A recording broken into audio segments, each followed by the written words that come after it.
Gideon, a humble man, was threshing wheat in secret, hiding from the Midianites. Suddenly, a bright angel appeared before him. "The Lord is with you, mighty warrior." Gideon, startled, questioned how he could save Israel. But the angel assured him, "Go in the strength you have. The Lord is sending you." That night, Gideon asked God for a sign. He laid a fleece on the ground. "If you will save Israel through me, let the fleece be wet with dew while the ground stays dry." The next morning, the fleece was drenched, but the ground was dry.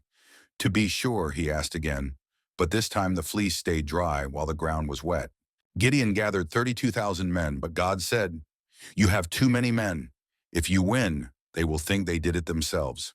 So God told Gideon, "Send home anyone who is afraid." 22,000 left. Then God tested the remaining men at a river.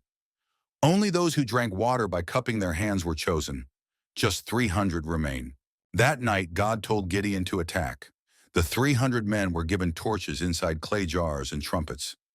Gideon whispered, "Do as I do.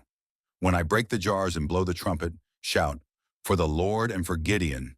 At midnight, Gideon and his men surrounded the Midianite camp. Suddenly, they broke the jars, revealing bright torches. They blew their trumpets and shouted, "A sword for the Lord and for Gideon!" The Midianites, half asleep, panicked. In the confusion, they began attacking each other, thinking the enemy was inside their camp. They fled in terror, leaving behind their supplies and weapons. Gideon's men chased the remaining Midianites, and Israel won a great victory. That day, the people saw that God had saved them, not their own strength. Hit that subscribe button, like the video, and join us for more Bible stories.